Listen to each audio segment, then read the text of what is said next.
Saludos gente, bienvenidos a Uno de Dos. Yo soy uno y el que no veis es dos. Se acabó Shingeki no Kyojin y debo decir que de entre todos los finales que me imaginé, este es justamente el que nunca creí que vería. Creo que ya todos nos temíamos que el poder titán desaparecería del mundo para siempre. Y ha sido un alivio comprobar cómo todos los que habían sido transformados en titanes puros consiguen volver a su forma humana. Sin embargo, tengo el corazón dividido. Por una parte, me siento extrañamente satisfecho con algunas cosas. Y por la otra, no puedo dejar de pensar que se ha desaprovechado el enorme potencial que contenía el desenlace de la obra. No me malinterpretéis, no creo que el final sea terrible como dicen muchos, pero tampoco me parece que sea excelente. Lo primero que quiero decir es algo que estuve hablando con el sub Guillermo Adolfo Zapata, nada más salió el capítulo, y es que tenemos la mala costumbre de tener grandes expectativas con todo aquello que nos gusta. Solemos dejarnos llevar y nos sugestionamos con lo que a nosotros nos gustaría ver. Esto es totalmente comprensible, pero nos lleva a decepcionarnos demasiado a menudo. Entiendo que este no es el final que muchos esperaban o deseaban, pero vamos a tratar de explicarlo todo en profundidad, ya que me da la sensación de que mucha gente no ha entendido bien el capítulo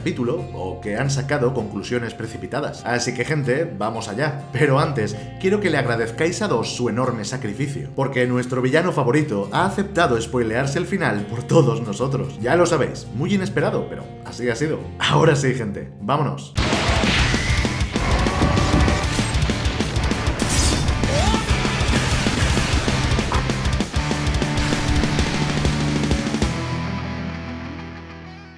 La muerte de Eren en el capítulo 138 dejó abiertos varios caminos. Por una parte, cabía la posibilidad de que Isayama no nos mostrara más al personaje, algo con lo que yo hubiera estado de acuerdo, pero ahora llegaremos a eso. Por otra parte, también podía ser que viéramos una última interacción de Eren con los demás personajes, quizá algún tipo de despedida o incluso algo más enrevesado. Como sabéis, el fandom ha estado creando teorías sin descanso a lo largo del tiempo, y de aquí cabe destacar dos de ellas. La primera sería la teoría del bucle. Esta establecía que Eren y quizá también otros personajes, como por ejemplo Mikasa, vivían atrapados en un bucle temporal. Estos estarían obligados a repetir la historia tantas veces como fuera necesario hasta lograr romper el ciclo. No os voy a mentir, la teoría tiene fallos, pero también algunas bases bastante sólidas. No obstante, quedando un solo episodio, era imposible que se cumpliera debido a lo largo que sería de explicar o contextualizar. Personalmente, y aunque me parece una teoría interesante, yo no quería que esto pasara. Y la razón es que me parecía muy predecible. Ya sabéis, lo típico, estaba en boca de todos y, no sé, me parecía muy improbable que sucediera. Y bueno, así ha sido. Esta teoría no se ha cumplido. Desafortunadamente, otra de ellas ha dado justo en el clavo. Y lamento decir que para mi gusto era la peor de todas. Desconozco si tiene un nombre formal, así que yo lo bautizaré como la teoría del contenedor de odio. Y os diré que si la anterior me parecía predecible, esta de ahora directamente me parecía imposible por ser demasiado simple y poco original. Pero ojo, porque la cosa tiene trampa y no es todo lo que parece. Veréis, yo realmente pensaba que el retumbar era la elección de Eren. Pensaba que el personaje había llegado a la conclusión de que era la única manera. Y cuando sus amigos van a detenerlo, yo estaba seguro de que todo se trataba de un choque de ideales. Eren les estaba dando la opción de detenerlo. Él era consciente de que su camino podía no ser la mejor solución, pero había decidido no detenerse y llevarlo hasta las últimas consecuencias. En este escenario tendríamos a un personajazo totalmente coherente con el desarrollo que había estado teniendo hasta el momento.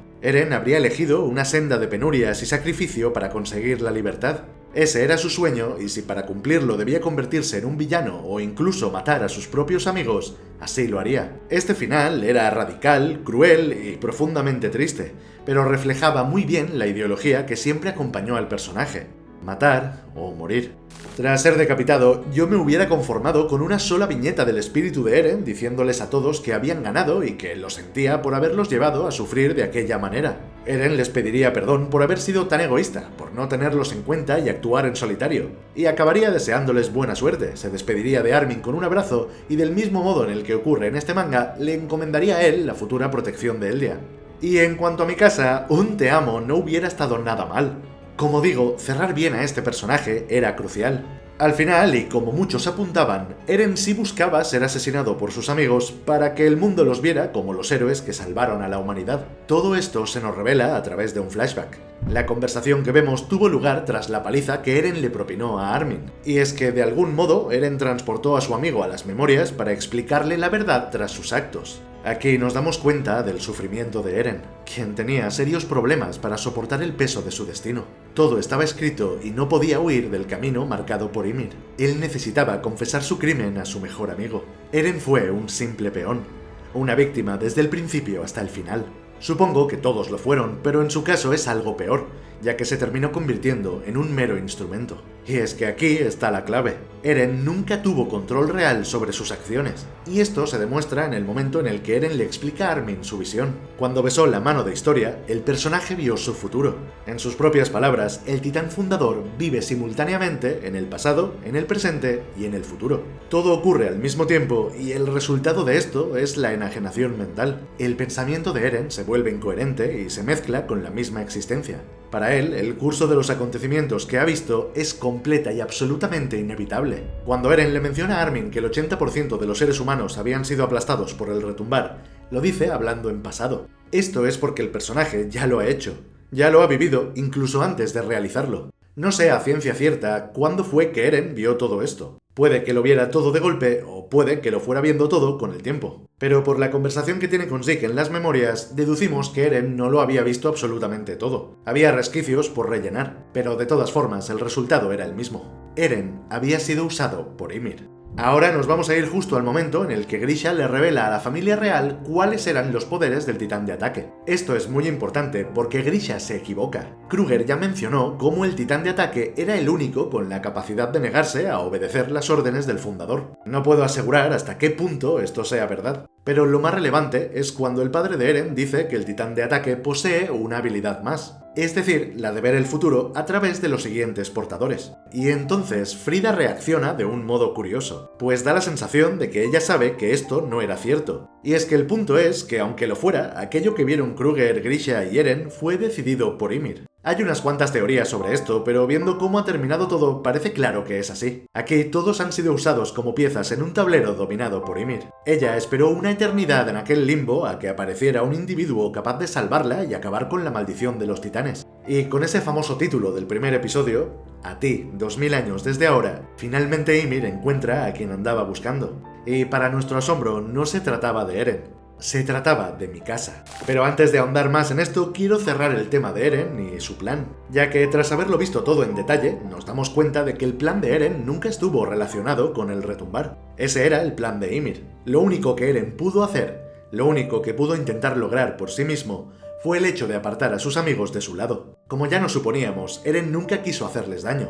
Jamás fue su intención. En su mente, Eren ya había realizado el retumbar, quizá desde que le besó la mano a Historia. Él ya sabía que el retumbar terminaría antes de destruir a toda la humanidad, y eso solo podía significar que alguien lo mataría. Aquí Eren supone que los únicos capaces de acabar con él eran sus amigos, de modo que buscó la manera de forzar esta situación. Si ellos se unían en su contra, no serían vistos como enemigos por las demás naciones sobrevivientes. De hecho, esto guarda un gran parecido con lo que quiso hacer Willy Tybur, aunque de una manera algo diferente. Si no habéis visto el vídeo en el que explicamos su plan, os lo dejamos por arriba, gente.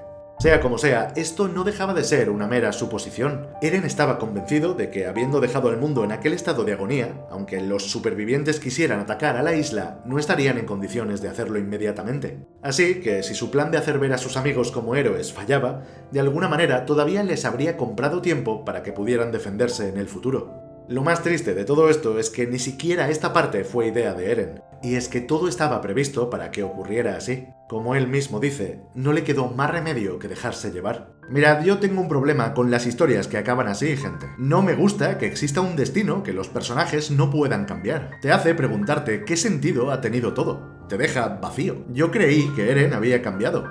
Creí que el hecho de haber visto el futuro le hizo darse cuenta de que aquel camino de muerte y destrucción era su única salida. Pero ahora me doy cuenta de que ya hubo indicios en contra de esto. Es solo que yo lo había querido interpretar de otra forma. Os hablo del momento en el que Eren salvó al niño refugiado. Aquí el personaje colapsa y se cuestiona sus acciones. ¿Por qué salvar una vida que acabaría destruyendo él mismo más adelante? El caso es que lo que yo aquí interpreté como duda era otra cosa. Pensé que Eren todavía no estaba del todo convencido con llevar a cabo el retumbar. Él siempre fue alguien heroico, alguien sensible que saltaba al peligro cuando alguien necesitaba ayuda. En ese momento creí que Eren se estaba dando fuerzas para ser capaz de hacer lo que nadie más podría. Y todo porque, de no hacerlo, su gente sería exterminada tarde o temprano. Sin embargo, la realidad era muy distinta, y es que Eren estaba luchando contra su destino. Él ya había comprobado cómo todo lo que vio se estaba cumpliendo a rajatabla. No había escapatoria, no le habían dejado otra elección. No era libre. Debo decir que aunque esta realidad no me guste del todo, sí que tiene sentido. Sí que es coherente. Al final, Eren nunca cambió, nunca se quiso convertir en un villano, se vio abocado a ello en contra de sus deseos. El Eren que habla con Armin en las memorias es el Eren de siempre. Lo poco que quedaba de él necesitaba confesar su pecado, necesitaba un último momento de claridad para explicarse y despedirse. Su final es demasiado triste y no es para nada justo. Este ha sido en realidad el cuento de Ymir Fritz, el cuento de una niña que llegó a amar de manera enfermiza a su enemigo. Aquel que quemó su hogar y asesinó a su padre, a aquel que le cortó la lengua y la convirtió en esclava. Ymir se encadenó al rey Fritz para toda la eternidad. Su amor por él la privó de libertad y la condenó a mantener la maldición de los titanes. Eren sabía que Ymir había elegido a Mikasa, pero no había podido comprobar en qué consistía el cometido de esta. No podía imaginar que para detener el ciclo su amada tendría que verse forzada a cortar su cuello. Perseguido por la culpa y el remordimiento, Eren se derrumba. El personaje lamentaba todo lo que había tenido que hacer. El daño que había causado a sus seres queridos era irreparable. Sus actos en Marley, la revuelta de los jägeristas, el retumbar... ¿Qué derecho tenía a seguir viviendo después de todo aquello? Asesinó a millones en contra de su voluntad. Pero aún así, seguía siendo responsable de lo ocurrido. Y aquí hay algo que me rompe el culo porque no puedo terminar de entenderlo. Aquí vemos cómo Eren recuerda el día en el que los guerreros llegaron a Shiganshina y toma la identidad de Dinah Fritz. En este momento, Bertholdt vio llegar al titán y pensó que iba a ser devorado. Sin embargo, Dinah pasó de largo. Y ahora vemos el porqué. No estaba previsto que ocurriese así. No se suponía que Bertholdt muriese en aquel momento, por lo que el titán se dirige directamente hacia el hogar de Eren. Pero el modo en el que lo cuentan nos hace pensar que fue el mismo Eren quien incitó al titán a devorar a su propia madre. Esto es demasiado extraño porque nunca se nos han dado indicios de que el fundador pudiera hacer algo así. Y de todos modos, no se trataría de Eren, sino de Ymir controlando al fundador a través de él. No sé, gente, esto se me escapa por ahora. No puedo asegurar nada. Tras esto, vemos los verdaderos sentimientos de Eren respecto a Mikasa. Él no quería morir después de todo. Amaba a Mikasa, quería seguir viviendo junto a ella y junto a Armin. Eren no quería ni pensar en la posibilidad de perderla. No quería ni imaginarse que pudiera olvidarse de él y amar a otro hombre. Pero estos sentimientos que nunca quiso dar a conocer se tendrían que ir con él al más allá. Y es que Eren había cometido demasiadas atrocidades. No era justo para él seguir con vida después de haber aniquilado a millones. Ni tan siquiera las súplicas de Armin podrían cambiar eso. Es aquí donde aparece la famosa viñeta del final que se filtró hace tanto tiempo, en la que Grisha sostiene a su hijo y le dice que es libre. Ya sabéis que sobre esto había muchas dudas. Algunos decían que se trataba de Historia y de su bebé, pero como muchos otros pensamos, en efecto se trataba de Eren y de su padre. Esta viñeta viene acompañada de un sentimiento que Eren no puede explicar, un deseo irrefrenable de querer arrasar la tierra en pos de lograr crear algo nuevo. Esto es algo abstracto que vendría a decir que cuando el mundo está podrido, nace la necesidad de volver a empezar de nuevo. Y así, Eren se despide de su mejor amigo, con la seguridad de que el verdadero salvador de la humanidad será él. Armin siempre estuvo en lo cierto, su camino era el correcto, y ahora que ya no habían titanes, era posible hacerlo realidad. Tras esto vemos cómo tanto Mikasa como Jan, Connie, Reiner y los demás han podido ver estos recuerdos de la conversación entre Eren y Armin. Al menos esto es lo que yo entiendo, pero también cabe la posibilidad de que Eren les dejara un mensaje personal a cada uno de ellos. Si digo esto es porque Connie menciona cómo Eren le dijo que devolvería a su madre a su forma humana y eso no lo vemos en el episodio. Pero sobre todo lo digo porque nuestro sub King Hades me iluminó con su deducción. En el capítulo 138, Mikasa experimentó lo que parecía ser una alucinación. En este otro plano temporal, ella y Eren vivieron como pareja hasta el día en el que Eren murió a consecuencia de la maldición de los 13 años. En un principio, yo pensé que se trataba del deseo de Mikasa. Creí que esto era lo que a ella le hubiera gustado vivir, pero hay un detalle importante que nos da a entender qué es lo que ocurre realmente. En esta última viñeta se puede apreciar cómo Eren revela sus rasgos faciales de titán mientras le pide a Mikasa que se olvide de él. Y además también se puede ver el simbolismo del pájaro que representa a Eren volando por encima de ellos. Claro, esto no pudimos notarlo hasta ver el pájaro al final de este capítulo. Gente, lo que esto significa es que al igual que Eren visitó a Armin en las memorias en el momento de su pelea, tal y como vemos aquí, también hizo lo propio con su amada Mikasa para regalarle a ella y a sí mismo un recuerdo preciado de su vida juntos como amantes. La prueba definitiva la tenéis en estos paneles en donde a Eren le salen las mismas marcas de titán cuando se despide de Armin. Aquí Eren le hace un último regalo a la mujer que ama y le pide que aprenda a vivir sin él, que rehaga su vida. Eren la libera. Y lo más duro de todo es saber que él no quería dejarla marchar. Él solo deseaba que Mikasa lo amase por toda la eternidad, a él y solo a él. Pero actúa como un verdadero caballero y hace a un lado su egoísmo por ella. Los pelos de punta, gente.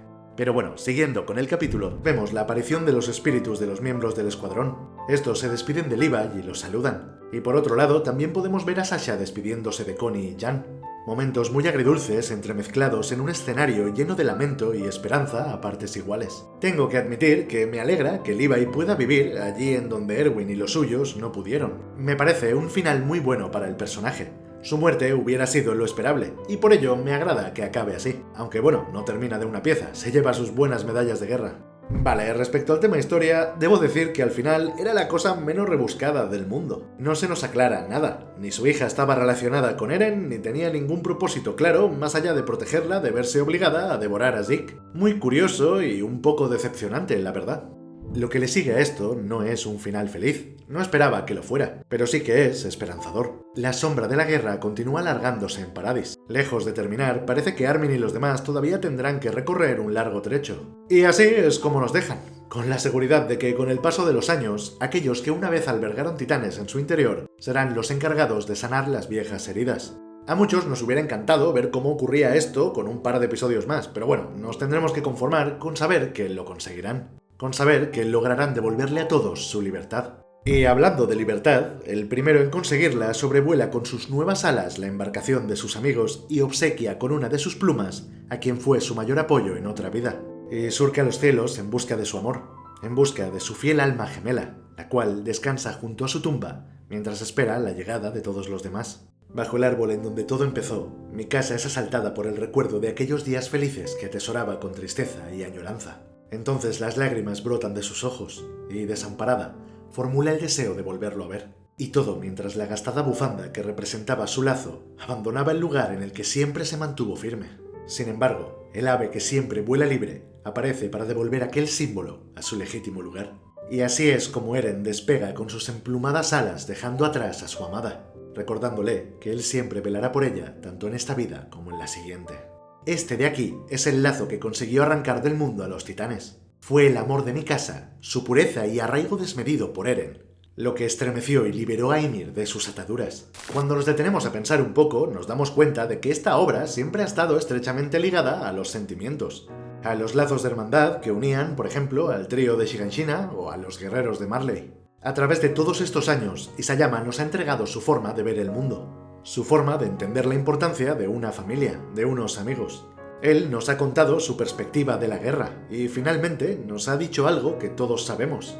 Y es que la historia se escribe con la sangre de los caídos y todo gran cambio requiere de un enorme sacrificio.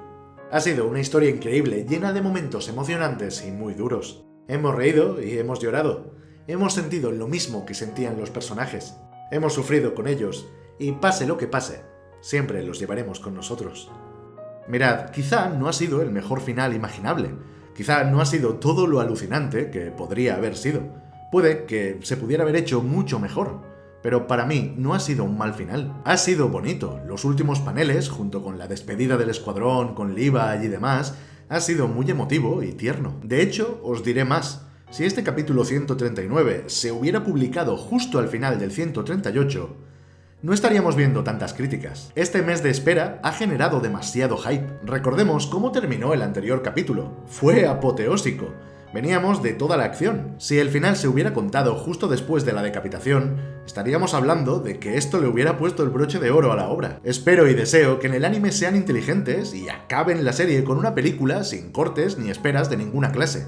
Creedme cuando os digo que eso marcaría la diferencia. Como conclusión, dejadme que os diga que me ha faltado contenido. O mejor dicho, hubiera agradecido más información respecto a Ymir, el poder del titán fundador y demás cosas. ¿Qué queréis que os diga? Me he quedado con hambre de más. Como sea, hablaremos más de todo esto con el paso del tiempo. Antes de irnos, me gustaría dejaros con un mensaje. Veréis, si hay una enseñanza que nos deja esta obra, esa es la de no guardar odio en nuestro interior. El camino que marca Armin es el de entendernos y soportarnos pese a nuestras diferencias. Para todos los fans de Shingeki no Kyojin, ahora se vienen momentos muy difíciles en los que tendremos que aguantar los comentarios de aquellos que no han conseguido entender del todo de lo que trataba la obra. Y es que esto nunca fue acerca de titanes dándose golpes. Y sé que muchos entendéis muy bien a lo que me refiero. Así que os pido que no caigáis en las provocaciones, gente, no vale la pena. Hacedme caso e ignorad al necio que solo busca hacer daño, y debatid con todos aquellos con ganas de dar su opinión y argumentos. Bueno, ¿qué os puedo decir? Ha sido un verdadero placer compartir el amor por esta serie con vosotros, gente. Sé que nunca hago esto, pero por hoy vamos a hacer una excepción y os voy a pedir un favor. Quiero difusión, gente. Quiero que compartáis este vídeo en redes sociales, foros y chats de todo tipo. Creo que es necesario que la gente entienda bien el final de Shingeki no Kyojin. Así que cuento con vosotros, gente. Solo me queda bajar a hablar con vosotros en los comentarios. Así que me despido hasta el próximo vídeo.